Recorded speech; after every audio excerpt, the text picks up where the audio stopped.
Welcome back, everyone, to episode 2 of our Seahawks season review. Sorry, we're a little bit tardy, 2 minutes.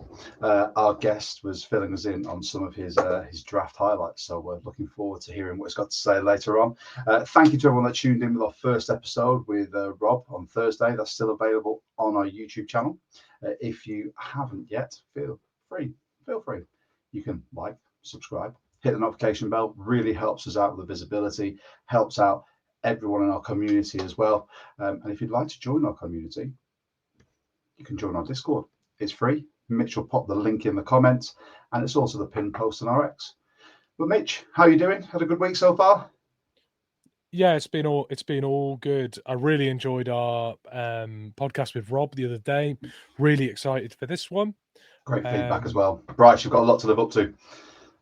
He knows. I think Bryce even commented that it was going to be a hard act to follow in the comments on that pod. But yeah, no, been a really good week. I'm really looking forward to watching some of the playoffs as well this weekend. So yeah, it comes at you thick and fast, even when the Seahawks are out of it. It seems. That's it. All the content, all the time. Thank you for everyone that's tuning in. Feel free to drop in your comments and your questions with Bryce and ourselves. As we said last time, we are the official podcast of the UK Seahawkers.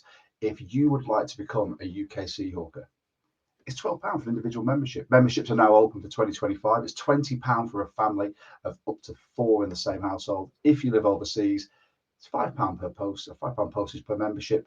You get access to field day, game day field passes. You get social events as well, which I'll be talking to you very shortly about. You also get awesome stash. So every year we get a different wristband, a new patch. You get your membership card, and you get this year was an RFD card. And as I said about social events, it's booked. Glasgow, we will be there on the 3rd of May. Admiral's Ward and Waterloo Street in Glasgow. All the UK Seahawkers will be getting together. We'll be sharing Seahawk stories, getting to know everyone. If you're a UK Seahawker watching this, come and find us, jump in our Discord. We'll try and arrange for everyone to be at the same hotel. We'll get some drinks together. We'll have a good old time and party. And lastly, Seahawk of the Month is back. Check your inboxes. You will have an inbox. You'll have an email from your chapter president, and they will be asking you who you'd like to nominate for whatever reason you see fit. But with that being said, Mitch, shall we hit this music and bring Bryce in to do our second Seahawks season review? Nice.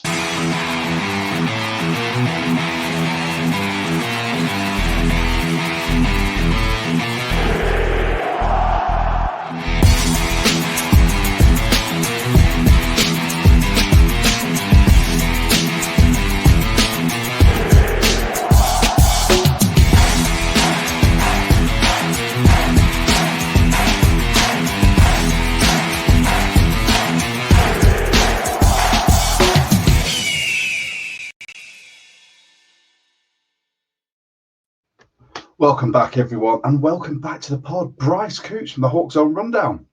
How are you doing, Bryce? Good, guys. How are you? Brilliant.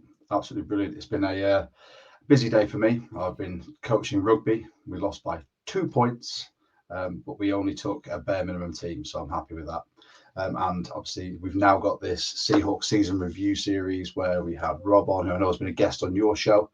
Now we've got yourself, and we've got some other guests lined up as well coming next week, and we'll be announcing them on our socials. So people, feel free.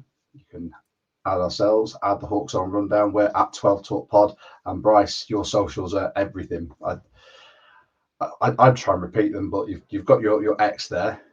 Yeah, that is my X. So that's the main one, and then I've got obviously the Pick Is In Now with Dan Vians, our draft podcast show, which is on Twitter and social media, and then I've got my Quarterback Academy as well. Pinnacle QB Academy. Follow on Instagram. Don't worry, I am on there.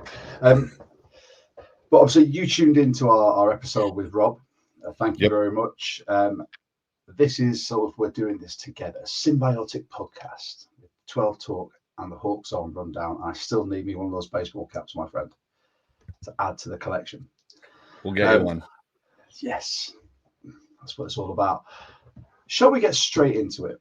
Now, the questions aren't going to differ. So the way that we're going to be doing this series is the same questions, but asking different people for their opinions, because everyone's opinion matters and everyone's will be different in some way, shape, or form. So, firstly, how did Mike Mac do in year one, Bryce? What was your opinion? That's an interesting question. It honestly is. And for me, I look at it in two parts. I think when it comes to the defensive side and what really he kind of, besides being the head coach, is brought here to do is to fix the defense and to get this defense playing at an elite top level, which I think overall he did. Like after the midway part of this season, that defense kind of took off. They made a couple acquisitions. However, I look at him as a head coach and still see a lot of room for growth for him as how disastrous this offense got. And part of your job as a head coach is to manage your coaches. And I think he's still figuring that out and how to do that correctly. So I'd give him, if I was to grade it out with like a letter grade, I'd probably give him a B. I think because of what he did with the defense and how well he got it going, but preventing him from having a really greatly successful first season was how bad this offense got and how out of control it got, from the point of you clearly had an idea of what you wanted it to be. And when the rails started going off a little bit, there was no real correction. It just kept going off the rails and he didn't really curb it back to where he wanted it to be. So that's kind of how I look at Mike MacDonald's first season. There's positives for sure, but there's definitely areas of growth. And I think, the other big question out of it, and this is something they're going to have to deal with this offseason, is what direction are they going to go? Are they going to be more pushing their chips into being a contender, or is there still a process that needs to occur for them to get to that point? Yeah, I think we're all sort of in agreement with the offense. The offense seemed to be it was the real chink in our armor, and it was really what let us down on games. Grubb just did himself. I don't think there was any sort of cohesion in the planning there. It was what Mike Mac wanted and then what Grubb did. I think the build of this, I don't think this is a 1 or 2 year rebuild. Mitch and I have said this on our pod. We think it's 3. That's when we'll start seeing dividends. I think this will be Mike Mac's draft class. There'll be free agents and trades in the off season. Then he'll start to really form that nucleus of the squad that he wants. And then it'll be fine tuning with another draft and some more free agents, in my opinion. Well, Mitch, what do you think? Yeah, I agree with Bryce's points there. I think there's a lot there that I hadn't actually thought of. So thanks for bringing that to the table, Bryce. I think one of the positives with what Mike Mac did this year was there weren't any obvious horribly mismanaged situations. There was no huge bust up. Well, there was bust ups in training camp. There was a little bit on the sideline at times with Jaron Reed and Derek Hall being one I remember. But for the large part, I feel like he's managed the group well. He didn't have any huge Eberfluses. Eberfluses, we'll call it that. Yeah, sure. However, there were on game days there were a few sort of clock management calls that were early in the year that were bad. There were a few things. They seemed to just sort of feather out towards the end of the year. So I feel like he's had a real steep learning curve, and he's carried himself really well with his decision, especially in front of the media. I think he's aced in front of the media, personally.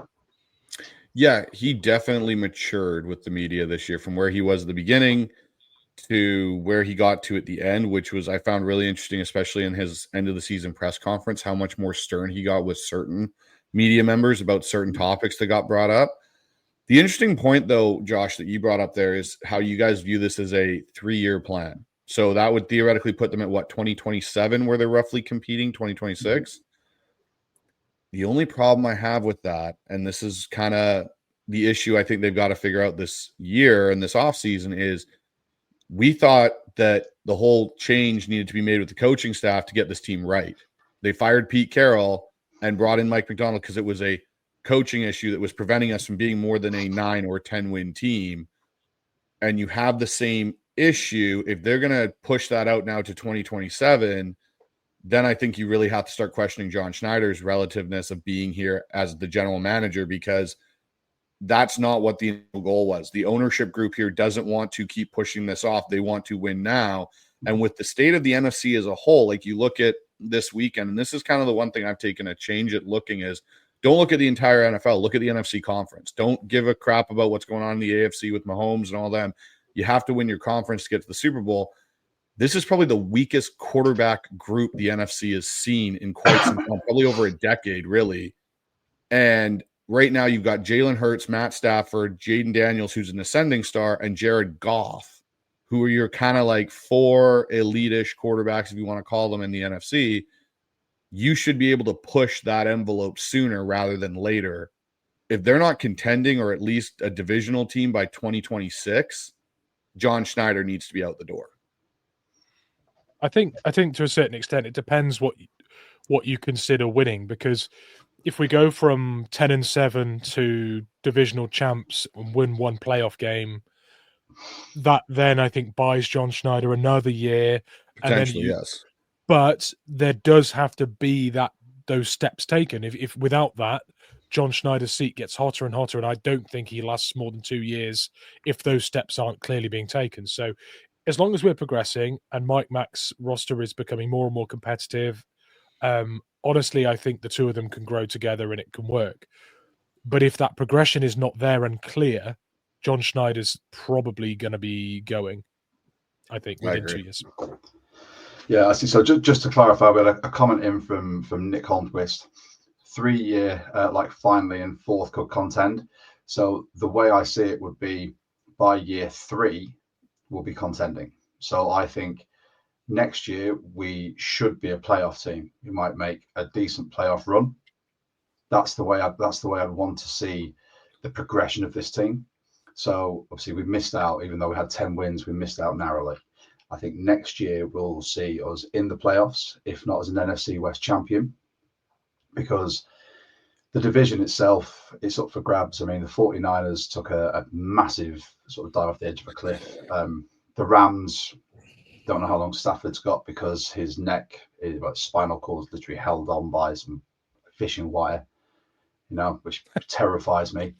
And, then you've got the Cardinals who knows what you're going to get there. I think with an off season with Mike Mac at the helm, I think he's going to be able to start formulating this team and making them play the way they want. He'll keep the players that he has. I think he does have that, the nucleus of a lot of players there.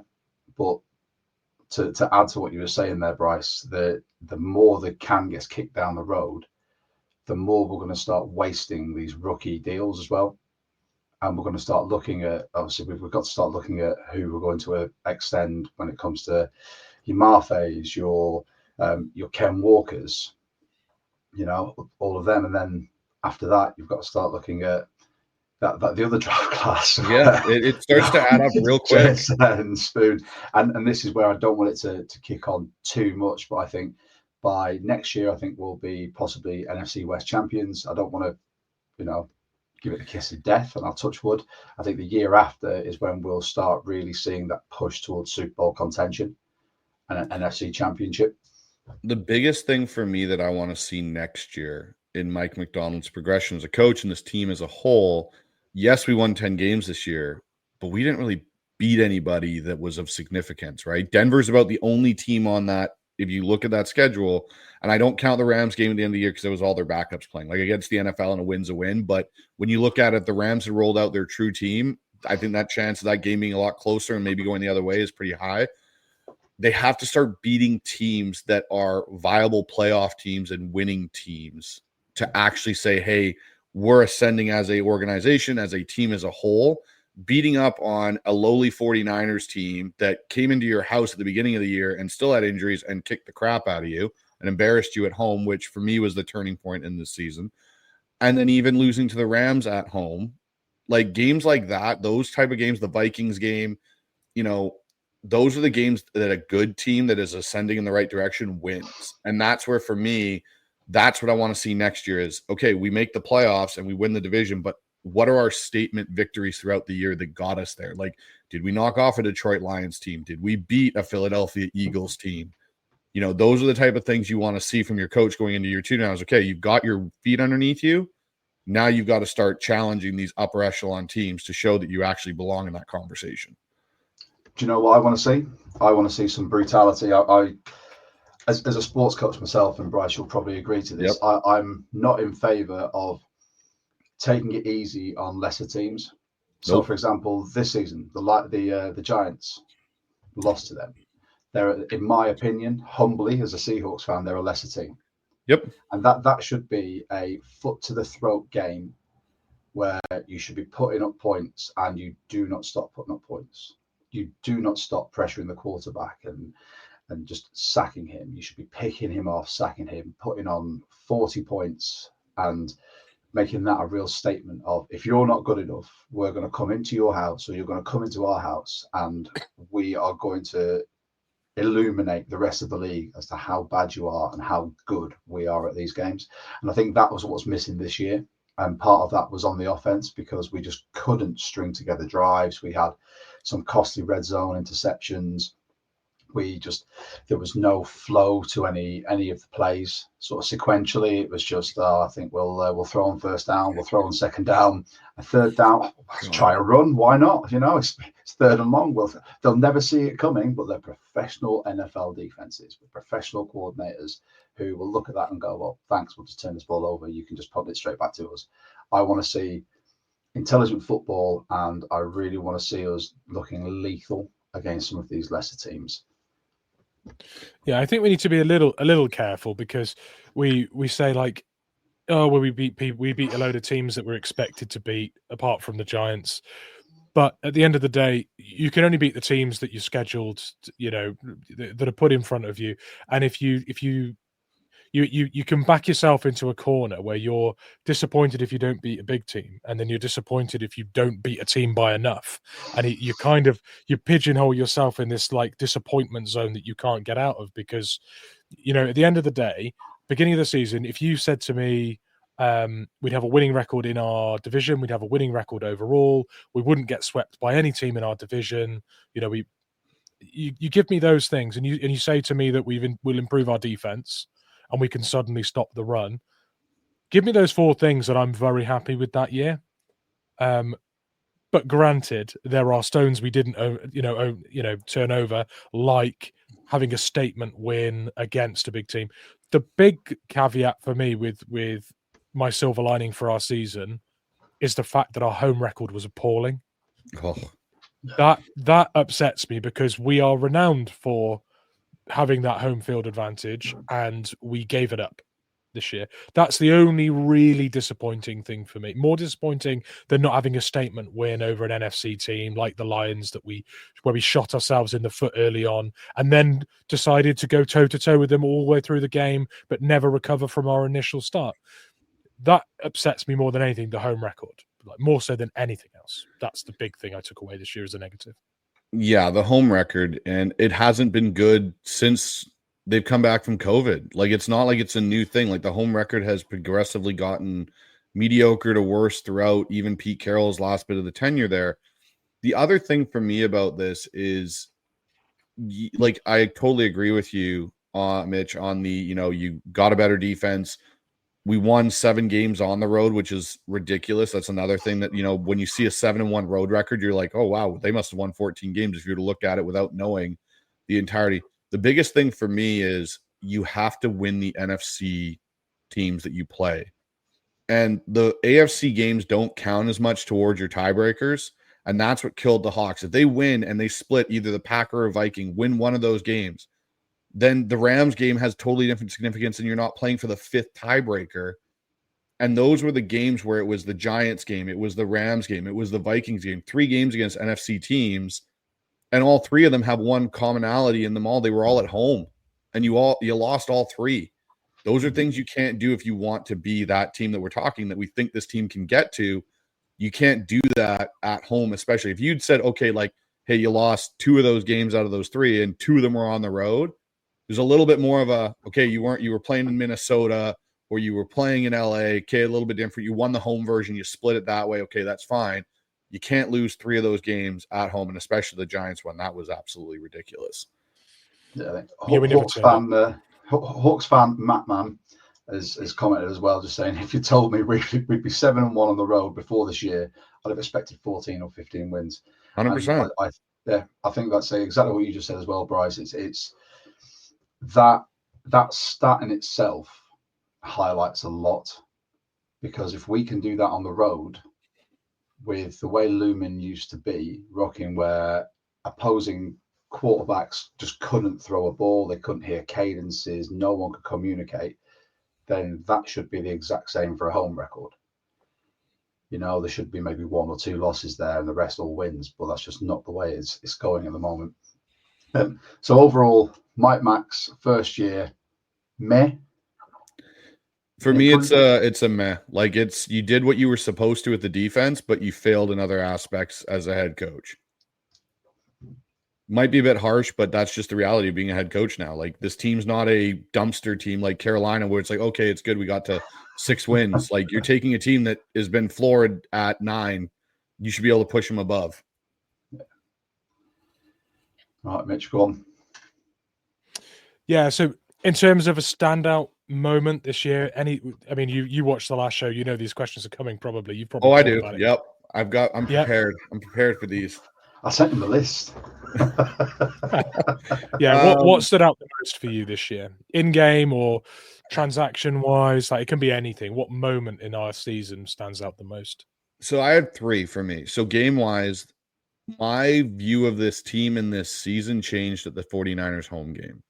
When we played the 49ers at home, we were 3-1 at that point because we just lost to Detroit. We had a bunch of guys out. And the 49ers, as we'd kind of seen throughout the start of this year, were kind of not going to be the 49ers we were used to. So it was like, perfect. We're at home. It's retro jersey night. It's a night game, prime time. Like, this is our chance to make a statement of which direction we're going to go. When we got beat that badly at home, because it wasn't close, even though the score got closer, like, the Seahawks were outclassed through the majority of that game, like letting George Kittle run wide open. It's like, okay, we've seen this year after year, and Debo and all this kind of stuff. That's for me where I looked at this team and went, we're still not there. We're still in transition. The hopes of this team, what we thought for the first 3 games, we beat the Broncos, you beat the Patriots, you beat the Dolphins, then you lost to Detroit. And even the Detroit game, we were kind of in that game. I kind of looked at it and I went, okay, yeah, this is a transitioning football team. This team will be lucky if it gets back to 9 or 10 wins this year. That'll be like a good point for this team, but they're going to be too much of a roller coaster. So that was my change point, because I know a lot of fans got upset. A lot of podcast creators got so upset with that game. And for me, it was just a reality check of, we are still not where we want to be. We may have looked that way, but look who we played, and look at what happened when we walked into our own building at home and still got punched in the mouth by the Niners. When the other thing for me, like front office player acquisition wise, was the bye week when we got rid of all of our, like, got rid of Baker, got rid of Dotson, and they went with Tyrese Knight and Ernest Jones. It wasn't a signal to me of, okay, like, this is great. Like, we've kind of gone and got linebackers. It was, holy crap, did John Schneider fail this offseason? Like, utterly failed. And we go back and look at his acquisitions. Lincoln Tomlinson basically was $1 million guard that played like a average to below average guard that you're paying $1 million to, when you know you have O-line issues. You failed. The linebackers, you paid them more money than you necessarily needed to for the production you got. You played a rookie and a guy you got in a trade for basically a 4th round pick that was traded early in the year for peanuts, and they outproduced the guys you like. It was just, to me, it was such a cluster failure for John Schneider this offseason. You can look at the draft and go, okay, yeah, Byron Murphy, but the best guy out of this draft class, in my opinion, is, Byron Murphy. Yes, he had an impact, but it wasn't what we thought for a 1st round pick. Like, we all thought he was going to be disruptive. He was going to be this. It's either AJ Barner or Tyrese Knight, who were 2 of the later to mid-round picks. AJ Barner basically. I have to correct you quickly. Oh, Mitch's boy, AJ Barner. Sorry, Mitch's boy, AJ Barner. On our pod. Yes. He basically became tight, but you think about it, he became tight end 1, and we paid Noah Fant $10 million for the season, and for a 2-year deal of $20 million basically, and we got better production blocking and receiving out of our 4th round or 5th round pick in AJ Barner. Like, that just shows you how off John Schneider is at his off-season acquisitions, because here's the honest question, guys. Name me an off-season acquisition over the last 5 years that you can really write home about and go, yeah, that was a game-changing guy. Off-season, not in-season, off-season. Chenna was Chenna in season? I was going to mention Chenna as well, but I also think Chenna's a big cut candidate this year as well. But I think he's a restructured. I can't remember. Was he in season or was he out? Was he? He was the last one I would say that was. I think he was off season. They went and picked up. Yeah, I think but he's been since his contract. He's been injury prone, and like you said, he's going to probably be a restructure candidate or cap casualty. Yeah, no, I agree. I think just very quick. I'm going to. As we've got some time, I'm going to put some of these comments. So this one again from Hawks fan Matt Man. Thanks very much for your username. That's going to like twist my tongue up as well. Thanks. How much of John's off-season moves were shots in the dark because he wasn't in sync with MacDonald yet? I think this is a great question because it's something that we've discussed as well. I think a lot of this. It was unfortunate that there wasn't enough time with Mike Mac to have his coaching team, his game plan, his philosophy in there earlier, obviously due to him being with the Ravens. And I think when he came in, it was a matter of him turning around to John Schneider and going, this is the type of player I want. We need this to fill out my roster and hopefully get my game plan to work. And I think it was a part miscommunication, part getting the best of a bad bunch, I guess, with some of these. Tyrell Dodson had that great season with the Bills where he came in for Matt Milano, and that sort of really boosted up his stock, but he showed that he couldn't do it, and he's been up and down in Miami. Jerome Baker, I just think he just didn't fit. He was a veteran presence, and he didn't do what needed to be done. And you look at everyone else that's come in. Your preseason acquisitions didn't do anything for agency-wise. But then you look at, like you said, Bryce, mid-season, when we jettisoned the two linebackers and actually used the rookie, which I still think was Mike Mack saying, he is the type of guy I need. Mm-hmm. And then Ernest Jones, who we were looking to try and sign before the season, but the Rams didn't want to trade within conference. We've now got those two, and I think there's probably going to be more on the horizon to give us more depth. But I think that's a great point to make there. I'm just going to call Hawks fan Matt.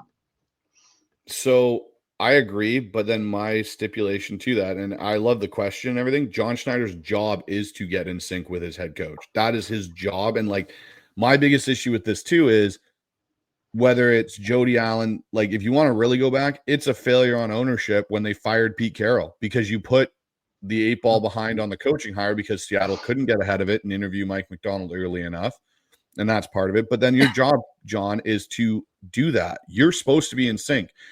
That is and I get he had to put his staff together, and that was the thing. But I think part of it too, and this is just my opinion, I think there's some arrogance on John Schneider that he finally had control, and I know how to build this, and I've got a rookie head coach, and my pro personnel guys were great, and all this kind of stuff, and it completely burned and crashed.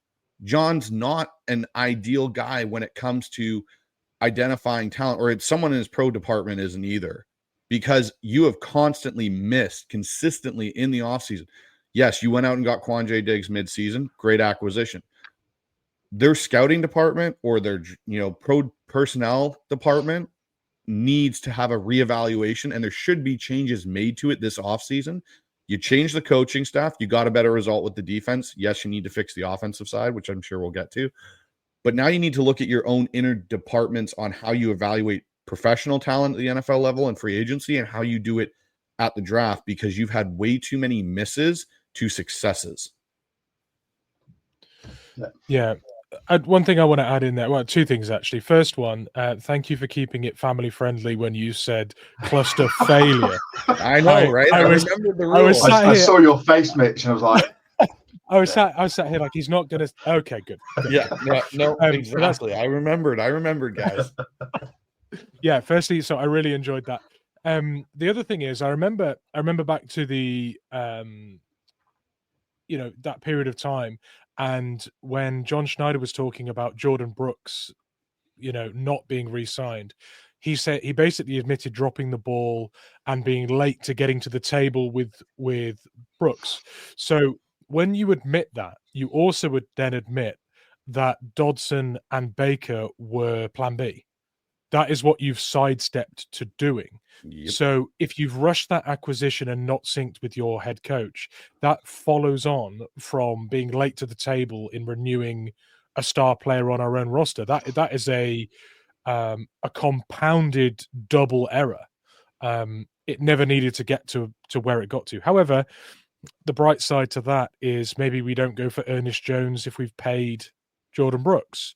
So, and the other silver lining, I guess, is that Mike MacDonald had seen enough out of Tyrese Knight and saw the opportunity to bring someone in Ernest Jones who he thought could do the job. He had enough conviction and confidence in his plan to cut two guys that he thought weren't going to make it out of their 2-year deals or 1-year deals that they had with us. He knew already they weren't going to be extended. Let's get the rookie as many snaps as possible and make him a better player in year 2. And let's get a guy in that we can then re-sign and it can be a cornerstone of our defense for years. He made a really positive, bold move. So I think there's negatives to John Schneider, and there's also Mike MacDonald almost sort of fixing it for John in season. So that in a way is a positive that came out of a big negative. However, John has got a little bit of a track record now of needing saving. Yeah, it's worrying, isn't it? Just wanted to say a big shout out to everyone for joining and sort of tuning into Hawkszone Rundown and the 12 Talk Pod. Big shout out to Dan Viennes from Seahawks Forever. What's up, Dan? You can catch Dan and Bryce tomorrow on the Pick Is In Pod, which I will you can. Hopefully watching. What time is it on? It'll be 6 o'clock our time, so you might not be able to make it, Josh. Depending, I'll be watching that in the morning at work. Then. Yep, I was going to say. I just can't live comment. That's the only problem. I can be like, "Who's this guy? Can you tell me more?"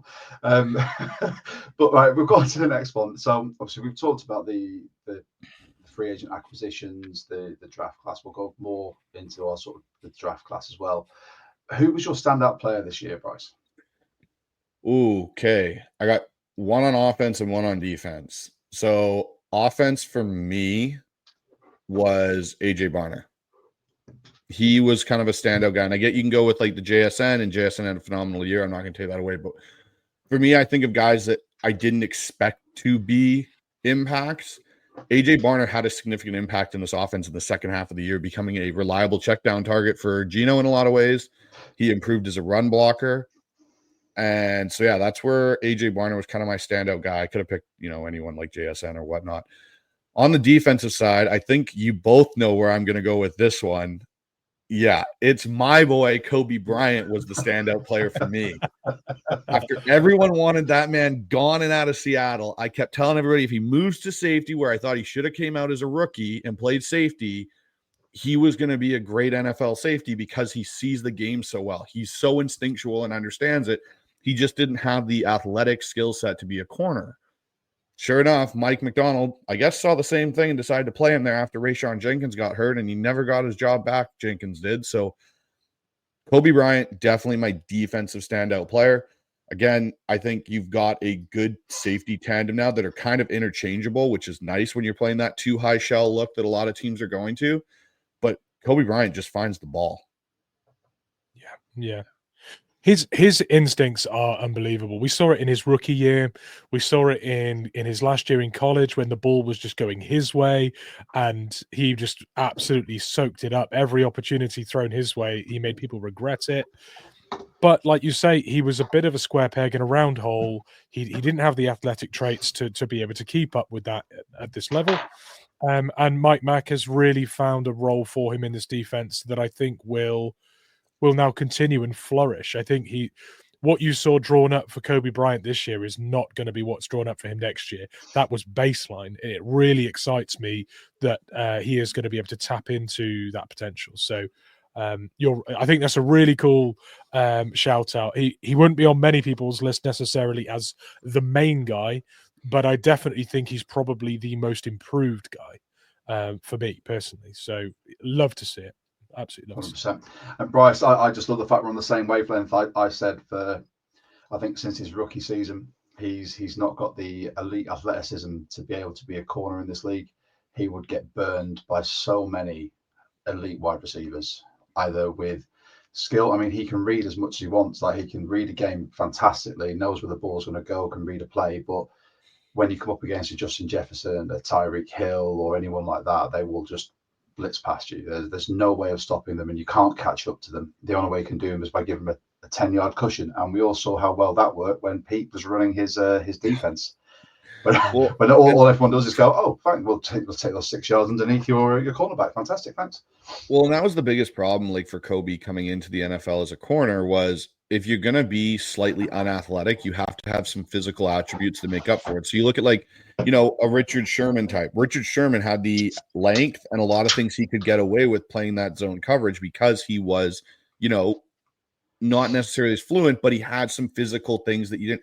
Kobe Bryant was a 6'1" corner, you know, 6-foot corner that was not 6'3", didn't have the arm length, didn't have a lot of things, but he fits the safety role so well in the new 2 high because he'll come down and hit you and in the run game and support well. And the one thing about Kobe Bryant that I'll say with Julian Love is, how many times did you feel like, oh gosh, we're going to have a missed tackle from either Quandre Diggs flying in with his head down and not looking at what he was going to hit, or Jamal Adams just throwing a shoulder into somebody and bouncing off? Like, Kobe and Julian Love both were very sure tacklers at the safety position, where if they were near you, they were going to get you down. Like, anyone who's seen me or Mitch on podcasts, for whether it be the 12 Talk pod or a previous pod we were on, will know how much I will rant and rave when it comes to missed tackles and awful tackles. Mitch's face says it all. And like you said, the fact we've not got Quandre, who turned into a bit of a turnstile with just trying to arm tackle everyone, or you had the human missile in Jamal Adams just not being effective. Having 2 really effective tackling safeties has saved our bacon so much this year, because they've been able to stop those plays. They've been able to get players to the ground and not allow them to yak it up against us like people have, or just, you know, just breeze past. You know, here I'll try and arm tackle you, but really it's just me ushering you through up the field, like a matador with a red bit of silk. Through you go. I mean, if we're talking about, so they were your standout players, who was your most surprising player? Who surprised you the most on this roster? Negatively or positively? Doesn't have to be a positive. Negatively was, it's a good one. Negatively on offense, I'd go K9. Was kind of my biggest negative surprise this year. Prepare for the hate mail. Oh, I'm fine with it. I'm very fine with it. And then on defense, I would probably say, it's hard, but I would say Riq Woolen is my other one for defense. Like, I get there's stats that prove how great Riq Woolen is, and even K9 for that matter, but there's no level of consistency through them, either one. And I know people say the offensive line was horrible and they can't do this. Well, Charbonnet and Kenny McIntosh seem to make it work the last couple of weeks of the season. And K9, I think, has just such a home run, big boom or bust type of running back that he struggles when it's, hey, just go get 4 yards, go get 4 yards, go get 4 yards, and then it'll open up. Like, there's no patience there. And with Riq, I think Riq just relies so much on his athleticism and doesn't really understand necessarily the scheme as well as he should for a corner. When you look at a guy like Devin Witherspoon, he seems to understand the scheme of what he's being asked to do. Riq Woolen, by far, athletically, physically gifted, probably one of the top 2 cornerbacks in the NFL, and it's not even close. When it comes to watching him play the scheme, when your head coach even comes out and says, oh, when you're dialed in, you're really good, but when you're not, you're kind of okay. Your head coach shouldn't be saying that in year 3, especially when you want to get paid. Like, that's just not a ideal situation. Your head coach shouldn't say that to you as a professional sportsman anyway. Like, so anyone that's played amateur sport, you should be dialed in anyway because you love the game. As an amateur sportsman, if I was getting paid to play the sport that I love, and that was my job, I would be dialed in every minute of every day. I would eat, sleep, wake football, would not care. But I think it's it's an attitude and a mentality thing. I think with Reek, he was gassed up after his rookie season, and then he had the real sophomore slump, and now in year 3, he's been found out in the air, which I think is the most disturbing part of it, because he was a no-fly zone in his rookie season. In year 2, people just said, just don't throw it at Reek because there's a chance he'll get picked. And this year he's been thrown out as well, and he's still not being as effective as he was. I think this is going to be this year, the 2025 season, he's really going to have to prove himself in Mike Mac's defense, because I have a feeling that Mike Mac might just go, he's not my type of cornerback. He can be athletically gifted as he wants, but if he can't play sound fundamentals in my defense, then he's going to have to go. The interesting part, too, is if you look at the cornerback room this year, we all went into the offseason going, wow, we're really set. Trey Brown, Reek Woolen, Devin Witherspoon, Mike Jack. Like, we don't have to worry about this. To me, going into this draft, corner is actually a need for Seattle, because your third corner is Josh Jobe. Basically, Trey Brown will not be back on this roster. He didn't fit what you talk about not doing certain things, playing within the scheme. Trey Brown struggled doing that this year. Trey Brown won't be back. He'll do the DJ Reed thing and go off in free agency. Someone will overpay for him. He's had a couple of good years, and that'll be that. Reek is still here because Reek has so many physical gifts.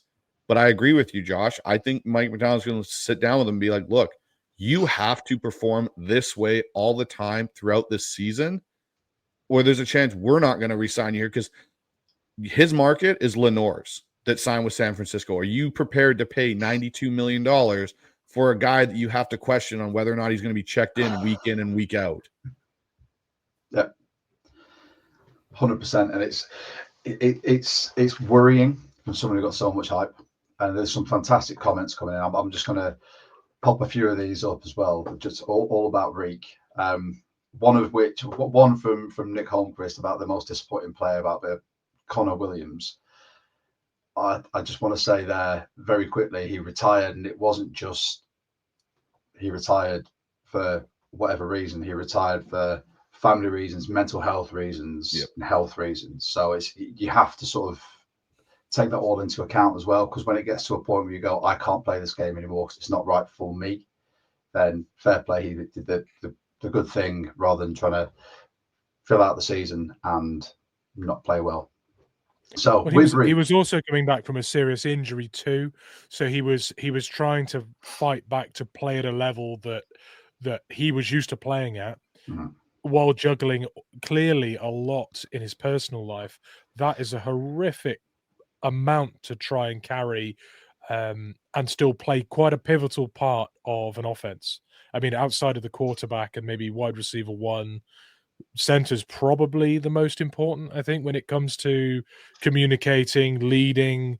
You know, you're very important. The very first action on any offensive play is you every single time, and he got it wrong quite a lot of times as well. We saw some balls thrown over Gino, but he was obviously going through an awful lot physically and mentally, so he gets a pass for me. So a few of these sort of comments about Reek. So from Hawks fan Matt Man, there's so many stats you can manipulate to make your case on these days. Sometimes it just takes the eye test, and I think the eye test for Reek has anyone who actually watches football objectively. He's underperforming massively. And then Nick's coming with Reek needs a psychologist over practice. I will advocate sports psychology to anyone, whether you are an amateur or a professional. The reason people like Russell Wilson, who was undervalued in the draft, who I think he kind of went the other way of being a bit too sure of himself.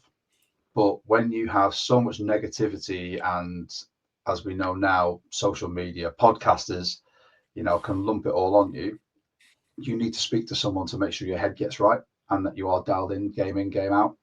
And unfortunately, that wasn't the case for him. Here we go. Jonas, also, thank you very much for your comment about myself and Mitch being the flannel crew. I'll have you know they're Dixon flannels, and they've just released one that's Seahawks colours. So yes, they have. Expect that to come on mine and Mitch's pod. Jonas from German Seahawks, it's pretty telling the Seahawks scouting department that there was no player out of Seattle who made an impact elsewhere in the league in the last couple of years. That is very, very true. And we'll get to all your comments all the way going through this. We're not really on a time constraint. It's Saturday. I'm quite happy in here. I've got my beer. So I'm here for your enjoyment, everybody. There you go. Who needs to go to the pub? I've got my friends here and I've got you guys in the comments. Mitch, we're on to your favourite bit. I'm just going to move and sit back and let you two talk rookie class. Yeah. How did you feel about this rookie class? Oh, this is a good one. I think it's a meh rookie class to me. For the simple reason you didn't get the impact, I think, in a lot of ways that you were expecting. When we took Byron Murphy where we did, I expected Byron Murphy, and don't get me wrong, I don't think he played poorly. I think Byron Murphy was asked to do things that aren't necessarily a strong suit of his skill set. Jonathan Hankins this year, I think, underperformed greatly, if you want to talk about another player potentially that underperformed, and I think it forced Byron Murphy to play more one tech than he probably should have as a rookie. His skill set is very much the three tech, and you kind of listen to Mike MacDonald talk about it, about the reason they put Byron Murphy in some of those one tech spots was because, well, you got Leonard Williams, and Leonard Williams is your three tech.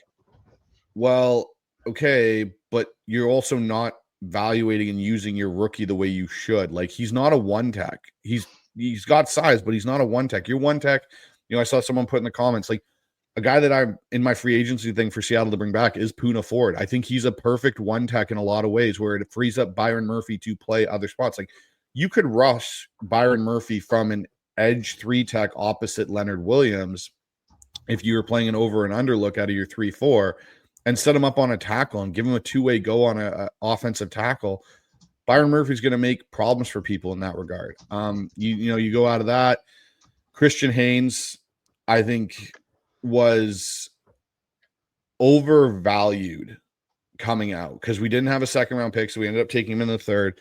I still think he has an ability potentially in a new scheme to do better, but he just doesn't have an NFL body right now. Like, to expect him to come in and plug and play and start, which a lot of us did, I don't think it was set up for it. Like, he's just got an awkward NFL body, which was a lot of my scouting reports said the same thing. A lot of, analysts and stuff have said as well.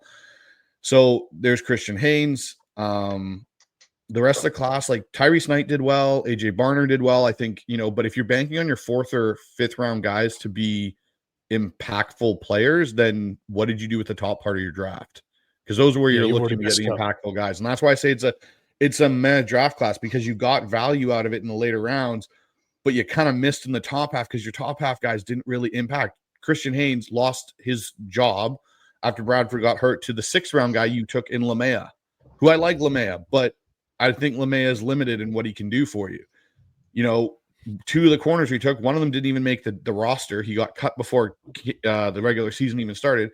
And then the guy you took in Nehemiah Pritchett barely saw the field even after Trey Brown got hurt and didn't develop very well. He needs an offseason of development. It's, and then Mike Jarrell is potentially your future swing tackle, which is okay for a seventh round pick. Like, sixth or seventh round pick. Okay, hey, we got our new George Fant, essentially, like a guy that can swing to both sides and has some upside potential. Like, I'd say Jarrell will be an upgrade over Forsyth for that role.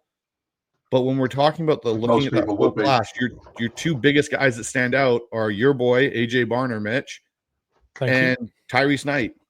Like, you can throw Lamea in there, but we're talking about fourth round and fifth round guys. Like, that shouldn't be your standout point of your NFL draft. Yeah, I agree. Can you imagine if you were to put Christian Haynes' brain into Mike Jarrell and just combine the experience and the savvy with the raw athleticism that you have in Jarrell? That fixes the O-line. Just do that. Why didn't we do that? Like, just a brain transplant. Brain transplant. We're in this part of the world, this futuristic thing. Let's do it. Let's find a way to do it. That's how we're going to maximize player development. Just face off it. And it's so easy this whole time. Yeah, like, that's how I look at this rookie class. Like, I go, it can get better, but a big part of that relies on, can the Seahawks develop those guys? And if this was Pete Carroll's group, which it's not, thankfully, I would say, okay, so Christian Haynes, we're going to get rid of in 3 years. He's going to go somewhere else. He's going to start and be a starter somewhere else. And we're going to go, why? How did we miss on him? Well, you couldn't develop him. And that's kind of the scary thing for me is, okay, John Schneider and your group of guys, how are you evaluating? Like, the biggest guy I think that needs to be let go, and this is going to hurt a lot of people, and a lot of people are probably going to hate me for saying this, they need to find a new consultant or head of the offensive line scouting, and it cannot be Steve Hutchinson anymore. Some guys can play well. Some guys struggle at identifying talent. Since Steve Hutchinson's been there, he banged the table for Stone Forsythe and even said, and John even reiterated to the public that basically, hey, yeah, this guy's going to be, has the potential to be an elite NFL tackle. Really? Stone Forsythe lost out to a guy that barely didn't even play Division I football. Like, that can't be the guy that's leading your, hey, this is how we're looking at offensive line. And that's why I said earlier in the show, like, they need to really reevaluate their front office and their development and their scouting staff because, and I think Jonas even said to it, how many guys are getting hired away from Seattle like they used to? They're not. Seattle's front office is not getting picked apart like it used to for, hey, we need this guy because look at what he's done in Seattle. And the guy's like, it's just John Schneider is mediocrity at best right now. Yeah, I agree with that. Yeah. There's a common train of thought in football or soccer in the UK with really high caliber players when they try to become managers struggling to relate to average players or young players because they expect them to do things that they could automatically do with their level of talent and not fully understand how to get an average player to be a better player because they were automatically a good player the whole time. They can't relate to it. And I wonder whether with someone like Hutchinson, who just was a top 1, top 2 percentile, offensive lineman, maybe he doesn't quite look at these talents and understand how to bridge them from where they are to be as good as an elite level O-lineman. Maybe there's a gap there. Maybe he just doesn't quite see it. Well, I think that proves to your point because look at Pete Carroll. He was a average college defensive back who never went anywhere, turned around and was able to create elite level players and develop them properly and see the talent in them that no one else. Richard Sherman, Cam Chancellor, like Earl Thomas was his only like first round staple pick guy. Everyone else was a mid-round guy that he developed. Byron Maxwell, finding Brandon Browner in the CFL. Like, Pete was able to do the opposite of what Hutchinson's been able to do. Because name a lineman you can say since Steve Hutchinson has been involved in that selection process that has actually been a good offensive lineman in Seattle. Charles Cross. Okay, well, he was in the number 9 overall pick and one of the top linemen in that class. It wasn't like, Abe Lucas, maybe 3rd round pick. But again, Abe Lucas has, in my opinion, outperformed Cross when he's healthy. But then you look at the interior. Hutchinson was a guard. We have not had a good guard selection or center selection in years. And so that's where I just look at it and I agree with you, Mitch. Like, I think there's a point where you look at a guy like, for example, people have asked, why hasn't Peyton Manning ever gone into coaching? And he's publicly said, I don't know if I can relate to players. It just came easy to me. Yeah, exactly that. There's a big thing in sort of coaching circles, and Bryce, you'll know this as well, that not every player can coach.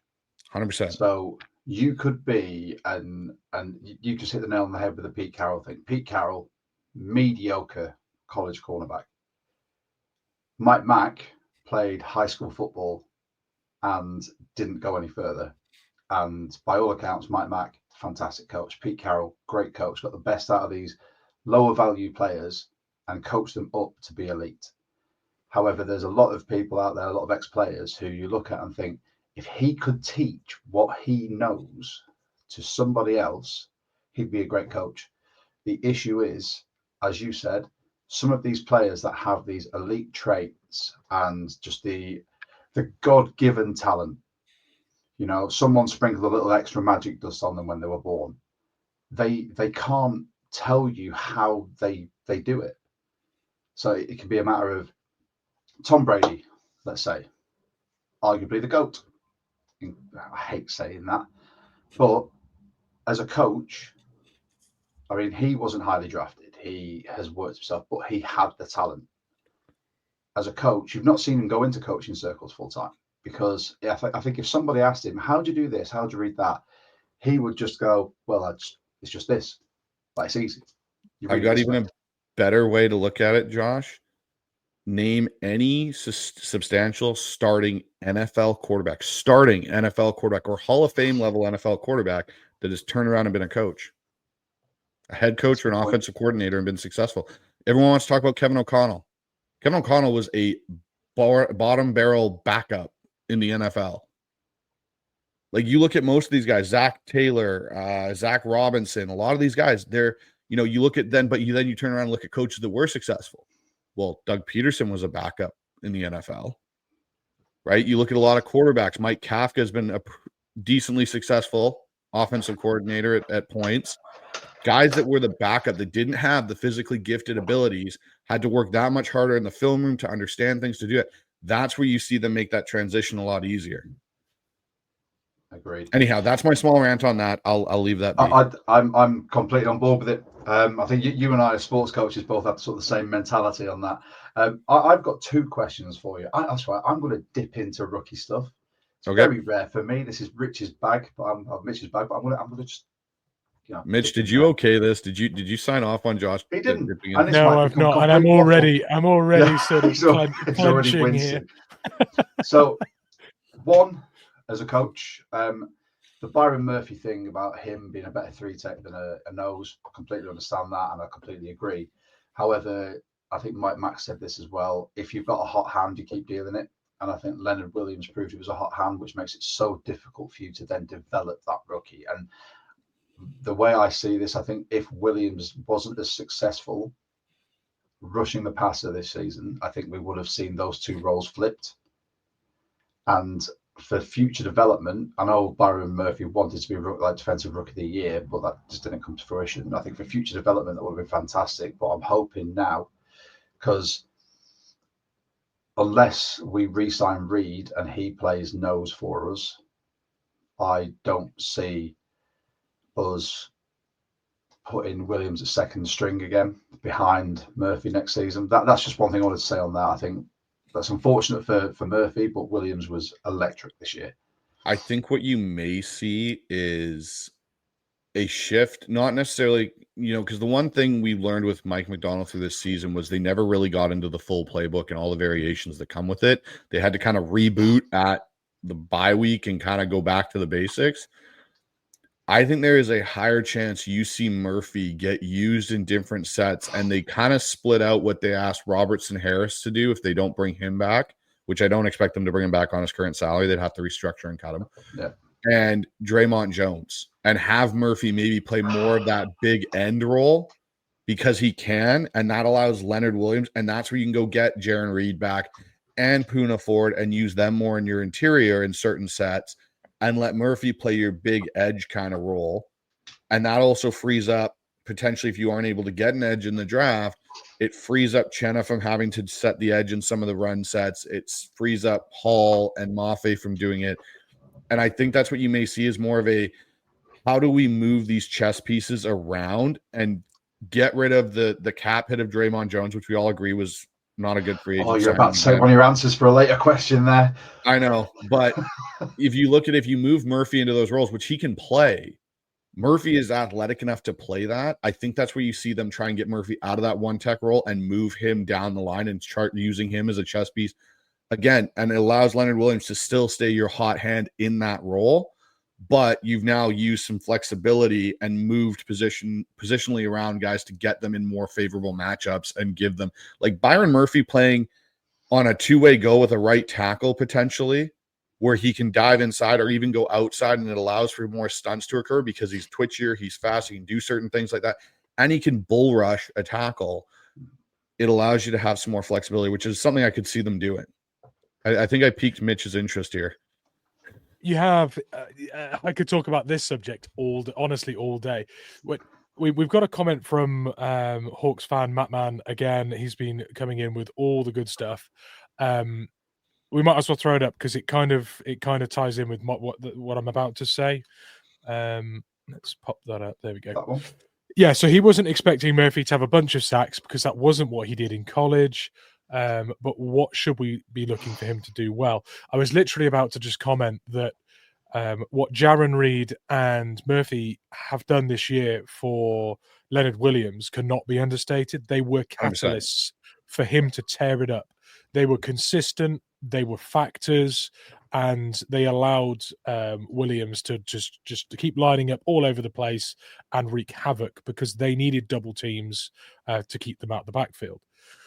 Now, we've played him at one tech as a nose this year quite a lot, and whilst he's proven he can do it and he can eat up space and he can play bigger than his size and he can help us in the run game, that has established his floor in this team. That is the baseline of what we're going to get from Byron Murphy. In fact, it's probably slightly what we've seen this year is probably less than his baseline because he's had multiple injuries throughout that year that have disrupted him too. So a fully fit Mike Murphy gives us what we got this year plus a bit more. We've seen the baseline.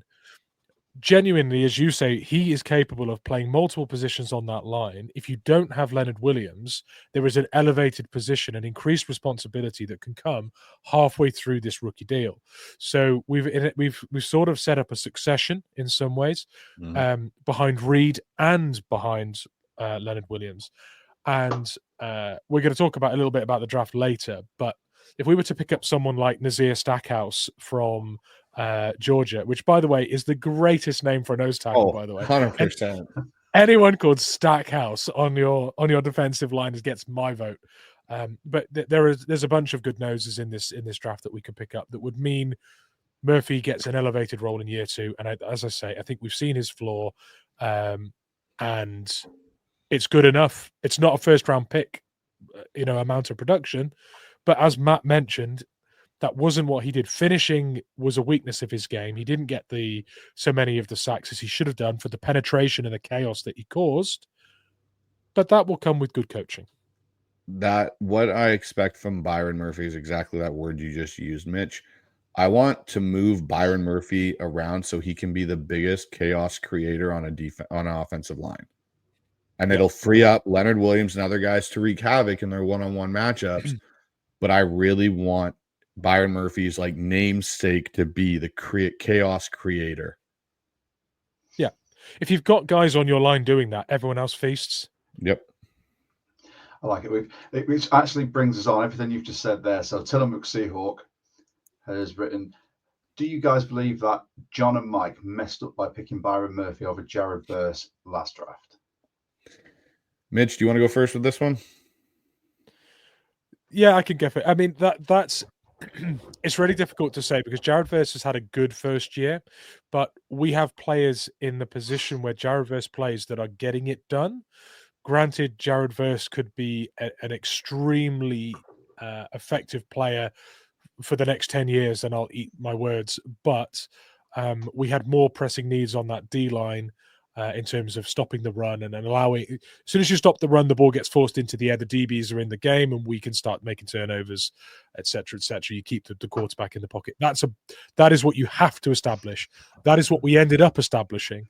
So the area of need for us was addressed.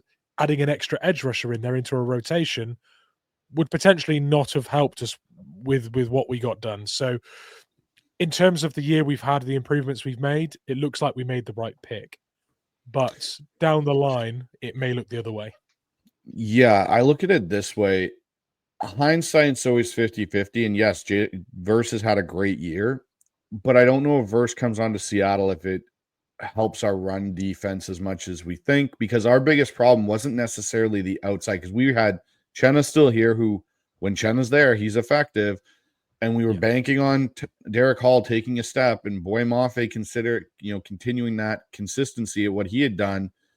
You had three guys. And yes, I get Jared Verse as a game changer, and don't get me wrong, but I don't think you can plug Jared Verse into the middle of the run defense and he's going to be that all effective. He's going to get blown out of there. And that's the thing where Byron Murphy, he fit the need we had. We needed to solidify the interior part of our D-line and fix that, which we have done, and it stopped the run. And now all of a sudden we put teams in more passing situations and so on and so forth. And it also alleviated the ability when you played Byron Murphy and shored up that interior D line, it allowed you to play a rookie linebacker in behind it and not have him, because you look at how often Bobby Wagner basically said the biggest key to his success was Kevin Williams, Tony McDaniel, Brandon Mebane, Alan Branch, like all these big guys that were in the middle of that defense so he could run around free.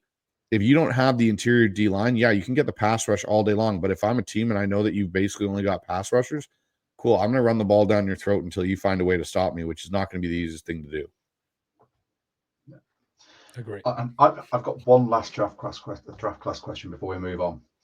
So we were talking, and everyone's disappointed about Christian Haynes and the fact that he didn't fit what we were doing. I don't think he's got an NFL body type.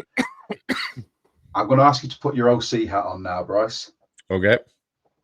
With Christian Haynes, the way he is currently, what type of scheme would suit him best to get starting reps? That's tough. And we're talking about him playing at guard, right? Yeah. I think with Christian Haynes, you'd have to fully go to a zone scheme. You'd have to let him play angles and play with some of his speed and be able to combo up to the second level and get on a linebacker. He's not a gap power run guard because he just doesn't have the anchor ability for it and the ability to move people out of a hole with his anchor. And so you'd have to get him on basically, even to be more specific, Christian Haynes is probably a really good wide zone guard because it requires you to be fast enough to get out there and set that. Kick it out into the space. And kick it out, exactly. So the problem, again, with what Seattle did is Seattle couldn't figure out what their identity in the run game was. 1 week they were gap power, 1 week they were inside zone, 1 week they were outside zone, 1 week they were duo. Like, it was all over the place. And the problem is you don't get any sort of, like, to run zone properly takes continuity on your O-line and it's not just like one season, it's like multiple seasons of it. And really, I'm going to be brutally honest. Everyone talks about how, Shanahan's group does the zone and McVay's and so on. They don't really. The last true team that ran zone, whether it's inside or outside, extremely well were the Mike Shanahan Denver Bronco teams. He's the one that patented the zone run scheme. That was the last true group that ran it effectively, but that was also because you had smaller linemen and they had played together for years on years, so they knew exactly what the tell was when their guy had his guy and could move up to a second level. And also the problem now with in a lot of respects is the zone run scheme, you can get bullied because that O-line can't switch off of that to gap power because they're undersized to begin with. There we go. I think for anyone wondering why he'd, I love that. Just like, you might as well just doff your cap and be like, and that's why I'm an OC. Right. The next question. And I think this is going to be very much everyone's going to say the same. But what was the Seahawks' biggest failing this year?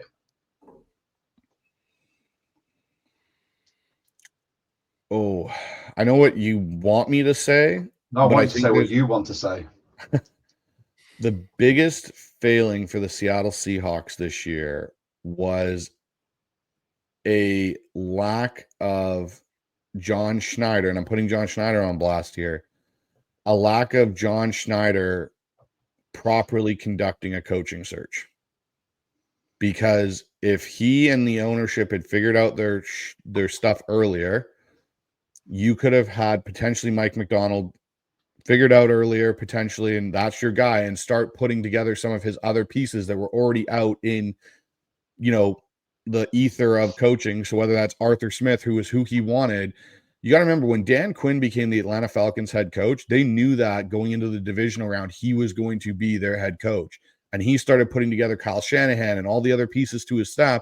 So as soon as the Super Bowl was over, whenever Seattle's season was over, he would, boom, done, gone. Okay, I got my staff, we're good to go.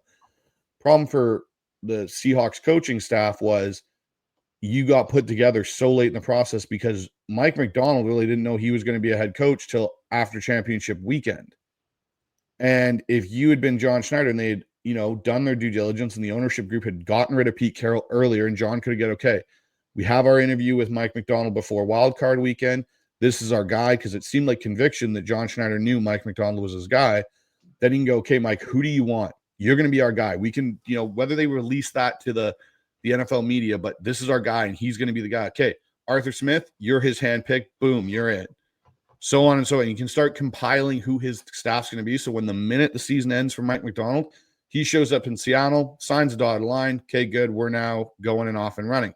Problem is because John Schneider and the ownership group took so long with Pete Carroll and his decision, it pushed everything down. And that's how you ended up with Ryan Grubb, because the offensive coordinator options were limited. You didn't have a lot.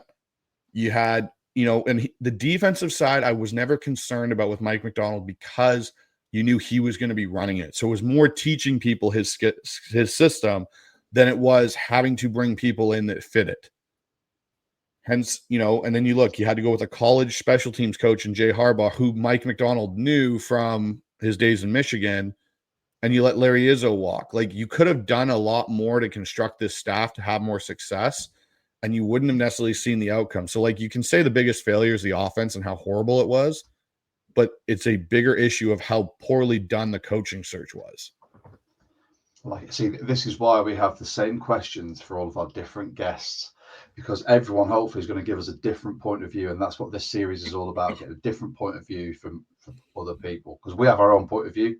We want to hear yours. And do you know what? Weirdly, I'm so apathetic towards the John Schneider talk now that I'm just like, when you work for a business and you can see that the big boss is not the one they're supposed to be, or they're not doing what they should be, but you look at it and go, I can't do much about that, because his success and his safety in his role hinges on everyone else below him. And I understand that he hires them, but he also, sitting at the top of that tree as the GM, then has the opportunity to go, I realize he was wrong, I'm going to fire him. And that sort of saves a little bit of, sort of gives him a little bit of grace, because he goes, that was wrong, I'm going to bring someone else better in. And I just see it as a continuous. It's going to have to be a monumental mess up. There you go. I'll censor myself there as well, Mitch, for John to walk or be booted out next year. That's my opinion. Or in the next 2 years. I have 3 options for John Schneider on how he's no longer the GM of the Seahawks, and I've thought about this thoroughly. 1, monumental screw up and they plummet to a first-round pick because they're just horrible next year. He's out the door. 2, the team gets sold and the new owner comes in and wants a new GM and a new voice altogether because he's tired of the mediocrity and he wants to push this team up. They may keep Mike MacDonald, but they may then rejig the front office. 3, the Green Bay Packers job becomes available. Do you think he'd jump at it? I think there's a good chance if the Green Bay Packer job became available and he could go back to Green Bay and run that organization, and there's a very, very tempting chance for John Schneider to do that. And I think that's the only job he'd leave Seattle for, is the Green Bay Packer job. When he had the rumors about Detroit, that was leverage for his contract. That wasn't him actually potentially going to go to Detroit. Green Bay is a different beast because Green Bay is where he cut his teeth, and he has so much respect for that organization that if that became available and it's like, hey, John, come in and be our GM, be the guy to, do that, I think that is the only way he leaves for another team. Otherwise, I think he would have to get fired in Seattle. I like it. That's food for thought. That's which way will he go, if any? Mitch, next one's yours. Yeah. So, what reasons do you have to be optimistic moving forward? What have you seen this year that gives you, a glimmer of hope, or maybe more than a glimmer? Like, what are you positive about? So the defense obviously is a big positive. We've discussed that at length here. I think that's a big thing to write home about, is how well this defense has been able to kind of curve where we thought it was going and how it was a bottom 5 unit in a lot of statistical categories to now being one of the upper echelon defenses. And I think it's just going to continue to grow when you add more pieces. You look at it now, the defense is not a weakness. You go, we have to fix a whole bunch of things. It's like, okay, how do we add a small little bit of spice here and a little bit of tweaking here to get this recipe to just be perfect? And that's what you want your units to be, is where you're adding small little bits, not, hey, we have to overhaul this whole unit because it's just a complete mess. It's like when you go to bake bread in the oven and you don't add enough certain ingredients and it just completely flops. You're now at a point where you're trying to make that souffle and you're just getting everything kind of tweaked right, So it turns out perfectly when you bring it out of the oven. There's my good analogy for it, is bread and for our British viewers. If you do a Yorkshire pudding, exactly, if it's not got the right amount of ingredients, exactly. Yorkshire puddings are delicious, by the way. And so that's how I look at the defense. So that gives me a lot of positive. The other thing that's actually giving me a lot of hope is the extensive search they're doing with their OC. It's different than it's been before with Pete Carroll, where it was go back to what I know and bring in guys that I've coached with in the past. You can tell what Mike MacDonald's doing and John Schneider is they're tapping into guys that they've had cross paths with, but there's a certain tree they're sticking towards. And I know everyone's going to say, oh, it's the Shanahan tree because of Kubiak and McVay and that. Okay, I'm going to say this right now, and it drives me absolutely nuts. It is not the Shanahan and McVay tree. It is the offensive system that everyone wants to grab off of is Bill Walsh's West Coast offense that has slowly evolved over the years, but the principles are still there. Mike Shanahan, who Kyle learned the system from, learned it from Mike Holmgren and Bill Walsh with the 49ers. That's where he learned it and took it. Then he developed the zone run scheme off of it. All McVay has done to it in a lot of ways is instituted gap power in certain concepts and lateral motion to create mismatches. That's what they've done to it. It is still the West Coast offense by principle, and it drives me nuts when everyone thinks, McVay is a smart coach. I'm not saying he's not. But go back into the football archives and watch stuff because there are plays the 49ers ran in the 80s that McVay is running right now. And everyone thinks it's new and innovative when it's not. It's the same thing. He's just added a twist by putting a different player in motion.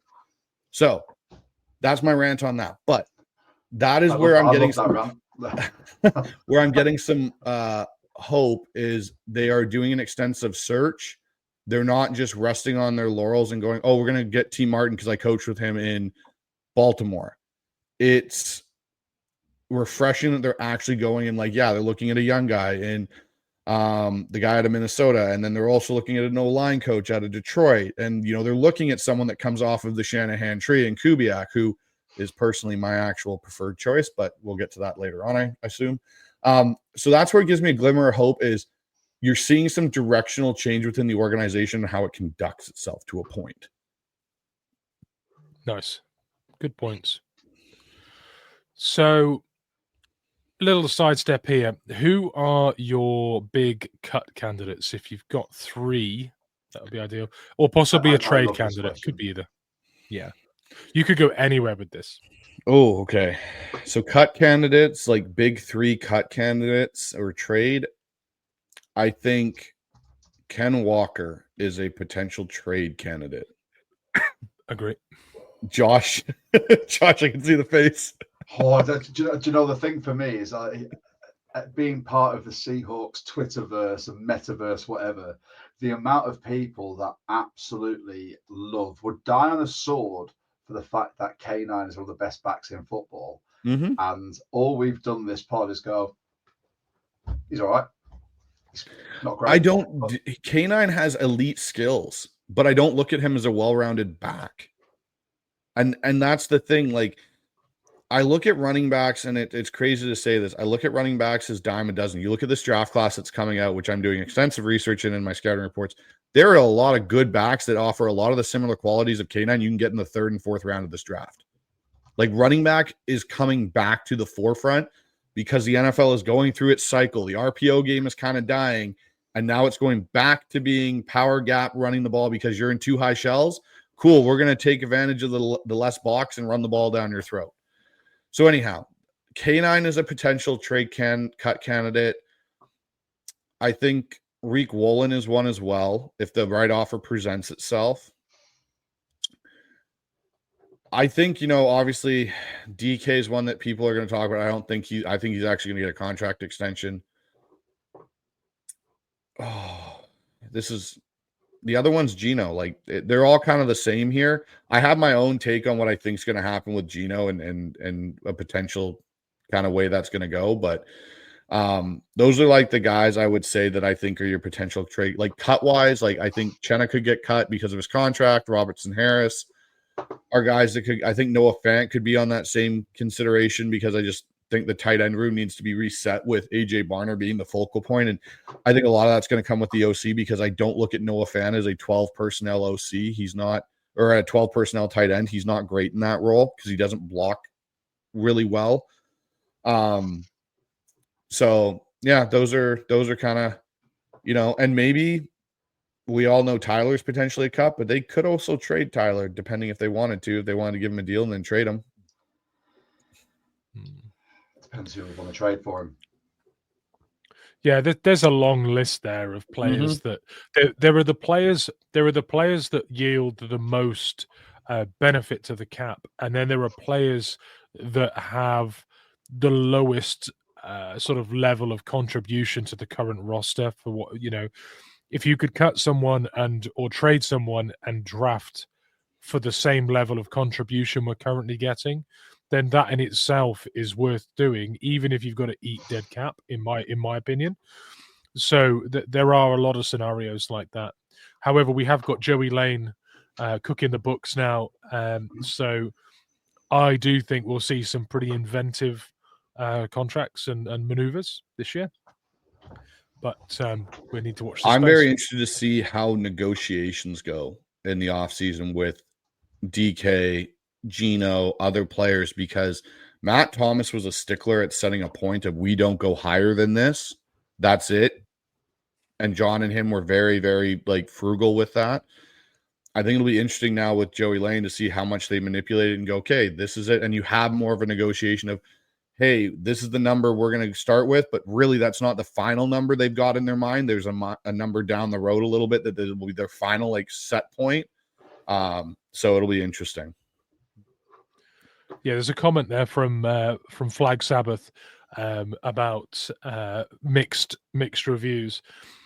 I think you're always going to have mixed reviews about cap, guys, because it is a dark art, the cap. There is a dark art to manipulating it. It's magic. Yeah, and people. Some people really don't. For all I know, some people really don't like kicking the can down the road with void years and committing certain amounts of money to performance-related sort of incentives. Some people like it to be a more straight cut thing with what people are getting paid. You're never going to have a guy in your organization doing the books and designing contracts that's going to help that's going to be in line with what everyone else likes to see there, from their roster and their cap. But one thing that Joey Lane is famous for, if you can be famous as a head of he's an accountant. Let's just say what it is. I mean, he is an accountant, but it gave him a funny time. Josh, sports accountant. Sorry. Accountant. Yeah. One thing that you can be an absolute master of is getting your team out of a tight cap spot and allowing them to contend with what they've got on committed to them for years. And we are in a spot where we need to do that. I'll finish what I'm saying here by just adding one more thing in. We have the third highest cap currently for next year projected, but we also have the third lowest amount of dead cap going into next year. So we have maneuvered ourselves into a position where we might have a lot of money projected next year, but we have all the levers primed to pull. And we've got a guy that's famous for being able to pull them in fantastic ways. So let's just wait and see what he does. I think with so many big names on our roster that need addressing contract-wise, we are really set up well to do it, in my opinion. We 100% are going to have to do an over-the-cap episode, because I just saw you lean forward then, Mitch, like, I'm really passionate about this. Let's talk about cap. Another sort of a good one, and sort of a couple of comments that came in here. So Jason Tudor, I don't think Tyler wants to play, or Lockett wants to play anywhere else. He has a business and just started a family in Seattle. True. What say wouldn't we got to Kansas, because he could still run a business from there. Although he is now the Seahawks principal realtor. So he'd be silly to move out of the area, because every time we get a new player in that needs a house or a new coach. I just think the way that season ended for Tyler in LA with some of the stuff that was going on, I think there's a good chance Tyler retires, or he just is kind of, I think if he was to go anywhere, it'd probably be Kansas City because he does have some connection to that organization and in his time there. And if he wants to play one more year, why not go to a place where he could potentially make a Super Bowl with that group? Other than that, though, I truly think Tyler's probably his time in Seattle, I think, is done. Yeah, I agree. As much as it pains me, I completely agree. Another one from Flag Sabbath, great name, by the way. Jenkins is a cut candidate too. Yeah, I think he's gone. I think there are so many. I mean, you alluded to it earlier with Kobe Bryant now becoming the starting strong safety or free safety, whichever those two interchange as, just safety in general. You know, I think Jenkins is surplus to requirements. I think this might be one where we start seeing if Jarek Reed, can take that step up, because he's in year 3 as well now. We might draft another safety if there's anyone in there. Who knows if there's any other free agents that are coming up as well, or there could be a trade. I don't think there'd be a trade for a high value safety, because I think Mike Mac actually likes that tandem of Love and Bryant there. We have got only a couple more questions. But before we go into them, I just want to say thank you to everyone for tuning in, whether you're tuning in through the Hawkszone Rundown or through the 12 Talk pod. Please feel free, whichever way you're doing it. You can like. I got the pointing wrong, Mitch. I was doing so well. I just get the point down. Yeah, I was going to say you've got the easy job. Easy. You can like, subscribe, hit the notification bell to both us and to the Hawkszone Rundown. We love like podding with Bryce and Ryan at the Hawkszone Rundown. We've done it a few times now, and we'll carry on this as well.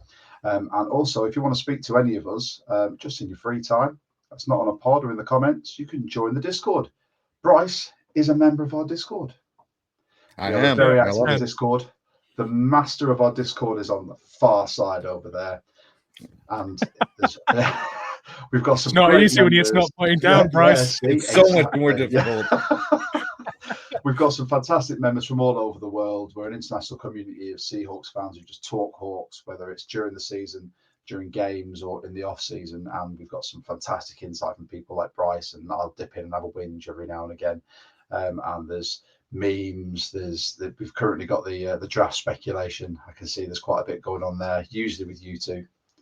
So if anyone wants a bit of insider knowledge as to what may be talked about on pods, that is the one to go to. Let's get to our last few points.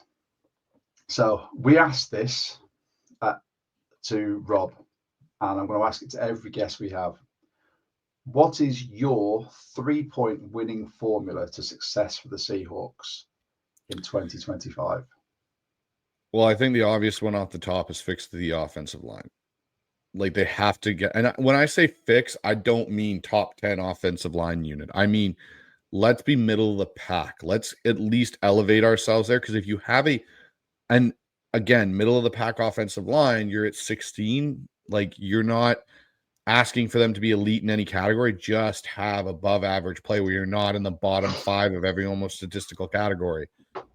I think the other key for success is it's a two-parter. You have to find the right offensive coordinator for the next 3 years, and his successor has to be underneath him on the staff. You can't just go and hire your new OC, say it's Clint Kubiak, and not have your successor already on your staff or one of the guys he is bringing that you will then promote to offensive coordinator. So it's with these interviews, like, that's part of the plan too. I think you have to look at with it is you're not just hiring this guy, especially with the defensive-minded head coach. You have to do 2 hires in one, because you have to get the next guy ready who's eventually potentially going to take over. And the third thing for success in 2025 is you got to figure out the quarterback situation. And that doesn't mean move off of Geno. That means you have to start figuring out what is the bridge. Because again, I've said this on my show. I've said it on a bunch of shows. They are standing. There's a bridge from Seahawk Island, which is the organization. And there is a bridge we are on, and it's Geno Smith Bridge. But we are looking at an abyss, and there is nothing connected to it. We've seen the Drew Lock boat go by. We've seen the Sam Howell boat go by, and now we're just standing there looking for the lighthouse of the next bridge, and that's what they have to find. They have to find the connecting part of that bridge, whether it's in this draft class or it's in next year's draft class. there's some guys in this draft class I think could be your connecting bridge, but you can't just keep standing at the edge of this bridge and hope that somehow it's miraculously going to show up and you're not going to have to put any work to build it. Can I just, because I've got a couple of beers, I'm just going to say, Jason Tudor, Gino Bridge metaphor, everybody drink. I love it. I love it. And we I think everyone's going to agree with all of these. So when we have the different guests, or everyone's going to bring a different view on this. The main thing from the last two, that O line is, that has to be top of your list. If you're John Schneider or you're a new OC or you're Mike MacDonald, that needs to be built properly. The Gino conversation is one I love, because I love seeing how toxic people are. I love seeing how well-rounded and thoughtful people are, like yourself. And I love seeing those that will defend him with nothing else apart from the fact, look at his redemption story, look at what he's done. Okay, fine. Anything else? No, just that. Okay, fine. So I think that these are all going to be fantastic conversation pieces. I think, Mitch, what I'm going to do every time we get one of these, I'm going to jot them all down, and we're going to have to come back to all of them and just sort of put tick boxes. Let's see what happens. Like it. Right. Oh, it's two more, and you've already told us the answer to this. Who is your OC preference? Well, I actually have two. So I have two. So I really like Clint Kubiak as an option because of a couple things. You're tapping into an NFL schematic history that goes back to the original guy that created it, through Mike Shanahan, back to Mike Holmgren, back to Bill Walsh, where that offense is kind of a derivative of. And you're going to have someone he can tap into. Clint can always turn and be like, hey, you know, Dad and Gary Kubiak, I've been struggling with this. What are some ideas you may have? Like, if he actually needs help, you have some sort of a database to go and collect from. Also, Kyle Shanahan, I don't think hires him and speaks highly of a lot of coaches unless they actually have the ability to go out and coach and do things. You know, you put a stamp kind of on Mike McDaniel, and people say, oh, well, Robert Saleh was a failure. Well, Robert Saleh's defenses weren't really a failure. They were quite good. And he's going to probably end up being a thorn in our side again here in San Francisco rather shortly. And so, you know, Shanahan, Kyle helped with McVay and that whole culture, and a lot of those guys, Matt LaFleur and so on. So you can see the branches that have gone off from this schematic tree. So that's why I like Clint Kubiak. And I think he's going to have good resources for an O-line coach. He's going to have good resources for building a very good NFL staff. Outside of, and here's the kicker, outside of the Baltimore Ravens and Detroit Lions, the Saints had the highest amount of 12 and 13 personnel usage in the NFL, which is something, if you listen to Mike MacDonald's post-game press conference, or post-season, end-of-season press conference, sorry, I should say, he alluded to how much he likes Jim Harbaugh and the way they play offense. Well, the Chargers do the same thing with Greg Roman, and use a lot of 12 personnel and 13 personnel to create matchups. I think that's what you want to see from Mike MacDonald, and what he wants to see tap into is getting back to that kind of bully ball and making it tough for teams to have to deal with you in that set. Now, Grant Udinski and Hank Fraley as a combo is my other one that I like. I like that because you're getting your potential heir apparent in Udinski if he needs a year or two to figure things out. And with Fraley, or Haley, I should say Frank Haley. I keep saying Fraley, but Frank Haley. With him as the O-line guy, you're making a statement about, we're going to fix the O-line. We're going to address the O-line. We're going to get things right. And he's going to have a say in how that looks. My only caveat with those two is, again, as much as people say, oh, calling plays, it's not so much just calling a play. It's understanding the flow of the game, understanding how to manipulate the game and try and get an advantage here and there when you're calling plays, whether it's use of tempo and different change of place. It's not simply as, hey, cool, I like this play and I'm going to pick it. It's, how does this play fit into the sequence that I have going on this drive?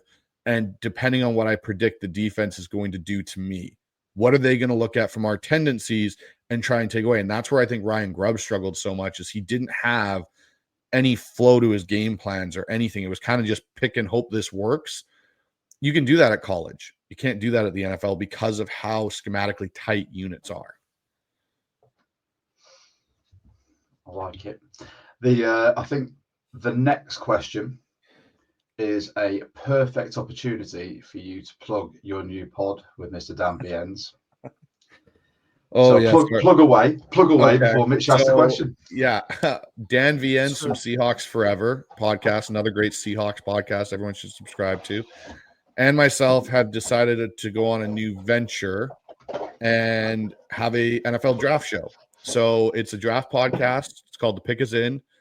We just started. We had our first live show a week or so ago where we did a round one mock, which was interesting to do that because I'm still diving into a lot of things and getting my notes all squared away. Dan will actually be going to the Senior Bowl in a couple weeks here and diving into that, which is kind of cool. And I got to give credit because this was actually me and Mitch's brainchild in the off season originally. So I got to give credit to Mitch. He was kind of the one that we kind of went back and forth on doing this. And, there were some things that came up with scheduling just made it a little bit difficult to do. And so I asked Mitch if I could pivot off with another person, and Mitch gave his blessing to go and do it because he wants to see the show happen. So I thank Mitch for that. But yeah, so pick number 18. It's very, very. Asked the question. We're not even asked the question. Mitch, quick, ask the question. Well, he knows the question. I mean, anyone who watched the last show knows. Everyone should know the question. I know how this is finishing. Bryce, who are we picking at 18, dude? Oh gosh. And I sit back with my beer. So in our mock on The Pick Is In, I actually made the statement that Seattle had addressed their O-line concerns in free agency, and I had us taking Jack Sawyer from Ohio State. Because you needed someone. See, Mitch is interested in this part. Now, I'll give you my reasons on why. You have your speed edge rushers in a lot of ways with Mafe and Hall. You have Chenna, who you may or may not have back. So your edge area is getting thin.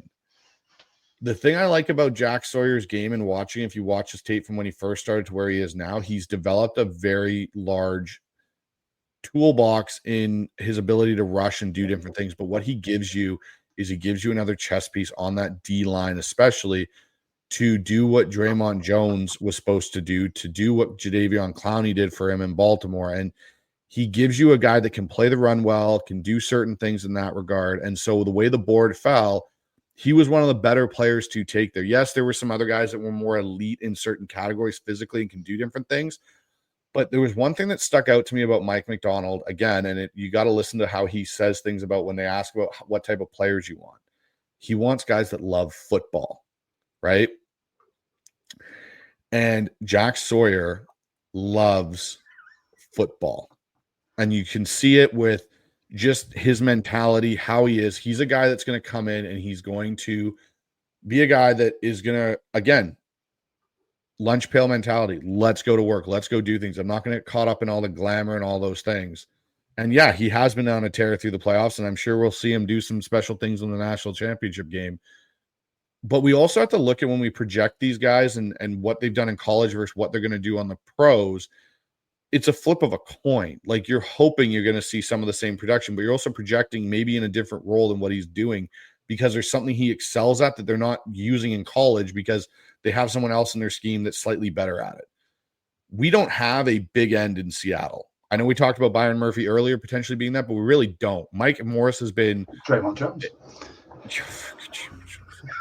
Yeah, who won't be here. Don't talk about Mike Morris because it hurts me and Mitch. I know, but Mike Morris has been a less than spectacular addition. Like, I don't know if he'll even be on the roster next year, realistically. Cam Young has basically been injured and hasn't done anything. So you have two defensive linemen that have basically been whiffs for you in the draft. At the way the board fell, Jack Sawyer made sense because of his character and because of what he actually can bring in a different set for you. So that's why I took him there. What I do think will happen, I think there's a chance Seattle takes, again, I think they're going to probably take a guard, which is what they should do. I think they're going to take not a true guard, though, because everyone's hammering, and I know Rob talked about Booker. I don't think they take a pure guard. I think they take a tackle guard. So I think there's a chance that they take, and I have my list here. Just give me a second, because I want to make sure that, Do you mean a tackle that will convert to guard? Well, that can be a hedge against Abe Lucas or Charles Cross, right? Because we got to think about that in a lot of ways. Like, Cross is up for his, 5th year option potentially. Lucas is in the last year of his deal because he was a 3rd round pick. So just picking a pure guard and all of a sudden maybe you don't bring one of them back, now you're in trouble. So a couple guys. So Calvin Banks Jr., I don't know if he'll be there, but I think he's the ideal tackle to guard conversion and can then be your hedge against Lucas or Cross. People say Will Campbell. His stance scares the bejesus out of me. Like, it's horrible, and I'm terrified of it, and I think he probably should move into being a pure guard. Wyatt Millam from West Virginia is another name. I don't think he transitions well to tackle because he's got short arms and he's not as flexible in the hips, but man, is he nasty. Like, he will road grade you down the field. And I think he'd be an ideal guy to project in as a guard. I don't like him for the run game as much. He'd be a brilliant addition for Geno. Yes. But then you never know. He could be. He's not terrible in the run game. He's just a specialist in pass pro, and he's a specialist. For me, in the feels pass like game. Yeah. So, but carry on. I just love that Bryce described him as a human T-Rex, basically. Yeah, he's essentially, in a lot of ways, he's like it's just a human T-Rex. So carry on. One guy that I do like, that I think you can get value out of both spots, is Urzary, I think is how you say his name, from Minnesota. Mm-hmm. He's a guy if he doesn't, if you decide that Lucas isn't going to be your right tackle after next season, he can play right tackle in the NFL. Like, he will be a solid right tackle and you won't see much of a drop off, but he can also kick into guard if you wanted to get a solid right guard. Now, the last guy I'm going to throw his name out here, Donovan Jackson out of Ohio State. He is in my opinion, he can start at guard. Like, he could walk into the NFL, like into the Seahawks locker room, and be a starting guard for you next year, where we thought Christian Haynes could.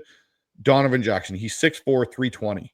Like, he's got an anchor and he can move guys. But what I do like about him in a lot of ways is he has really good athleticism for a guy that size. Like, he's not, he's got an explosive first step. He doesn't get overwhelmed. He doesn't get knocked back. He could also kick out to tackle if you needed him to. And that's what I think you need to do in Seattle right now. Like, you cannot just go in and be like, okay, we need a pure guard and we get Tyler Booker. Okay, great. But what are you going to do when Abe Lucas or Krause maybe isn't here in 2 years? Now you're looking for another tackle, and you like, get someone that you can hedge that with.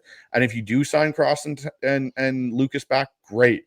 Then we can keep running you at guard and we've got our O-line. But the other thing with this whole draft as many O-linemen as possible is ridiculous, because you got to develop the guys you've already taken. You took LeMayo, you took Olu, you have Sundell, who I think could be a viable option at center. You took Mike Drill. Like, there's 4 guys right there.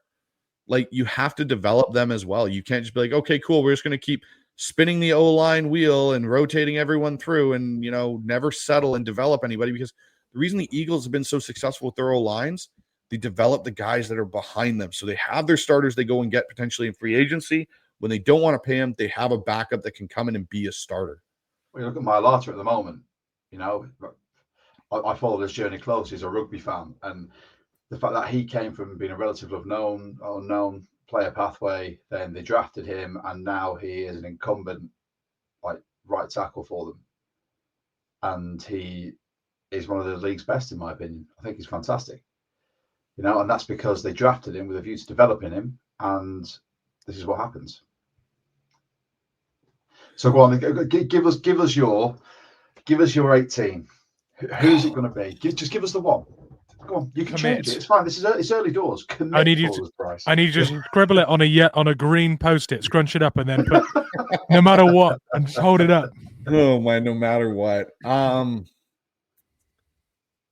If he was there, and I don't know if he would be, my no matter what would be Calvin Banks Jr. If he somehow fell to us at 18, he's my no matter what. You walk out of the draft with Calvin Banks Jr. from Texas, you have significantly upgraded your O-line. Even if you get a free agent guard, that guy is your potential hedge against Cross in negotiations or Lucas, but really against Cross because that guy was an elite left tackle in the college ranks this year. He was one of the better left tackles I've seen in probably a couple of years.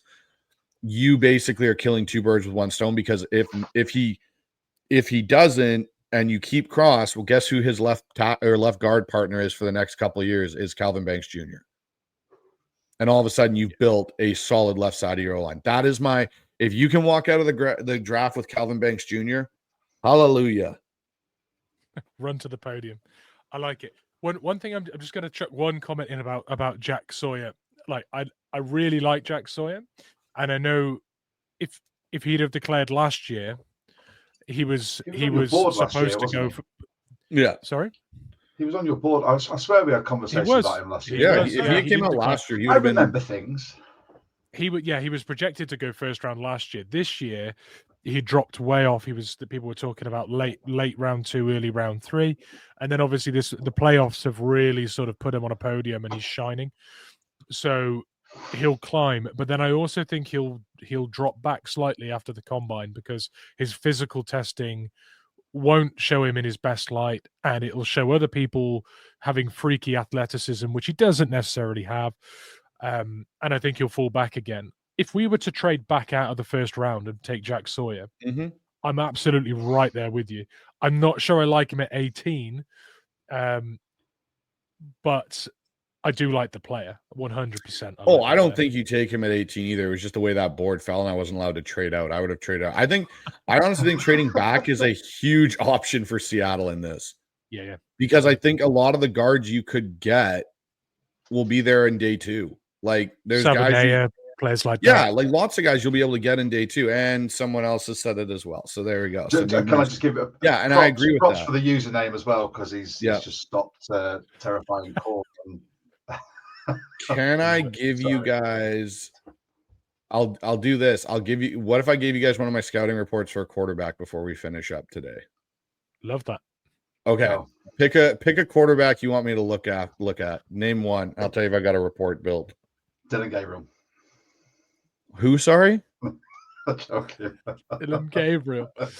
Oh no, I'm not doing. I will refuse to do Dylan Gabriel. What if I give you Kyle McCord? Yeah, go for it. Okay. So basically, this is what I've got for Kyle McCord. Obviously, he transferred from Ohio State. He's a senior. He tried to go back and get another year and then decided that he wasn't going to do that. So a couple things I like about McCord.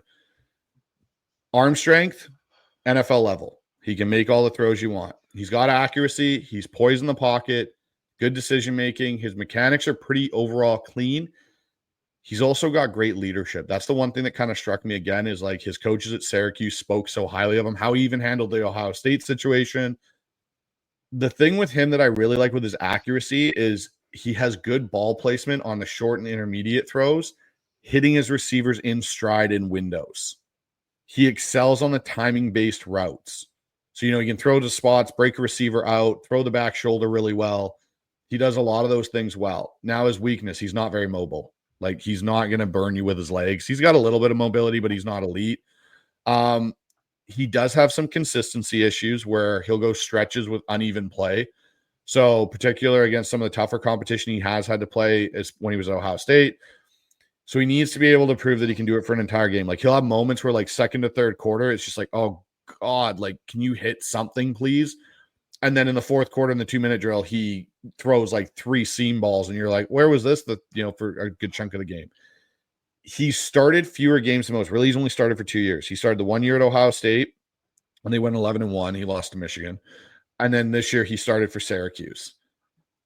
My comps for him is Kirk Cousins or Derek Carr. He's got a bit of them in their game. Comps. Well, they're not horrible comps though, because again, we're looking at this in the totality of you can't comp, and this is one thing that drives me nuts with people and how they look at quarterbacks. Everyone's looking for one of the top 5. They're looking for a Joe Burrow, a Josh Allen, Lamar, or Patrick Mahomes, or Justin Herbert. Like one of those guys with those sorts. You're not there. There's a reason they're top 5. How many Josh Allens have we seen in the NFL? You haven't seen a lot. He's kind of a unicorn. One. Patrick Mahomes, you've seen one. Like, when you look at quarterbacks in your projection, you have to look at the majority of what you're getting. Like, Kirk Cousins or Derek Carr with the right team around them have produced good numbers. They haven't been horrible quarterbacks. Like, look at how much money Kirk Cousins has made in his NFL career. So when you look at it, the reason I give him those comps is he's a pocket passer with a strong arm and reliable mechanics, but he needs a solid supporting cast to maximize his potential.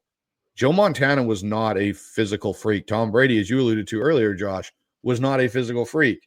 But when you put them in the right system, with the right players around them, the right coaching, it can elevate them to different levels.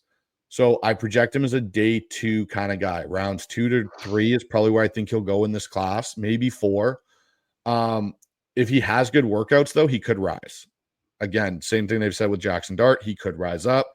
His ideal fits for a team. So I look at kind of the NFL teams where his skill set: Minnesota, New Orleans. The Commanders I have on here is a backup to Jaden Daniels because he can do some of the stuff that they like.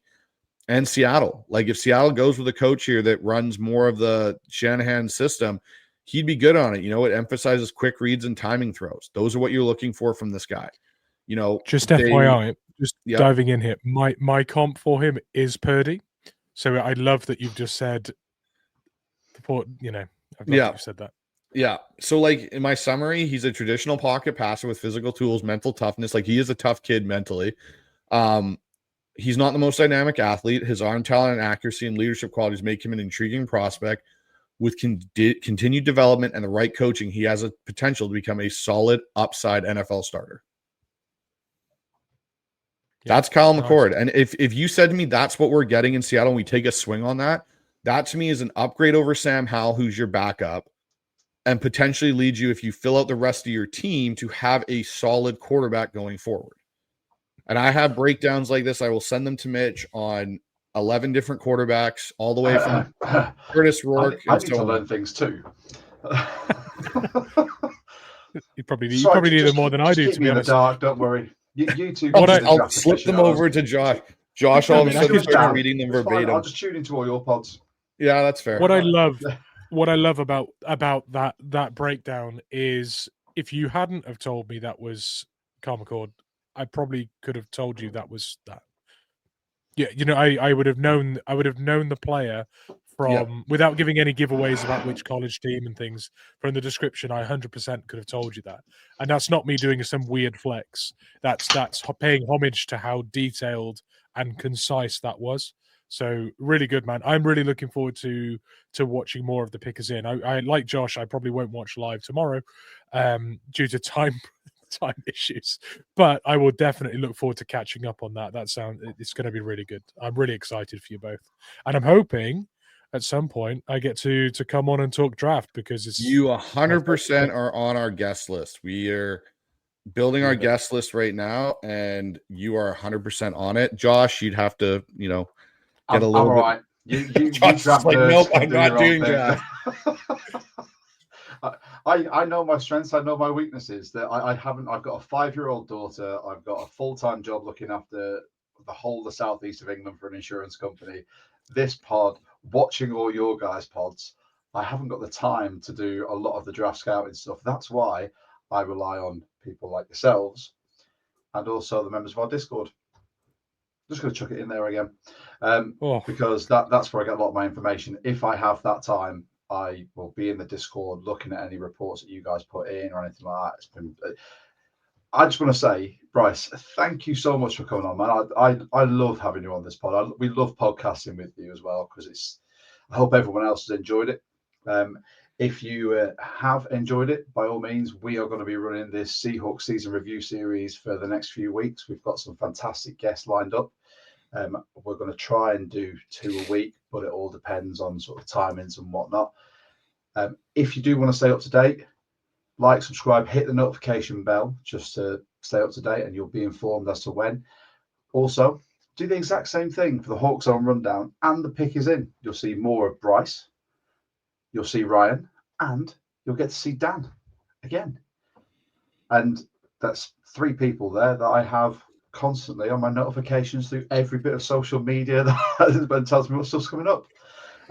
So from ourselves, thank you very much, Black Sabbath.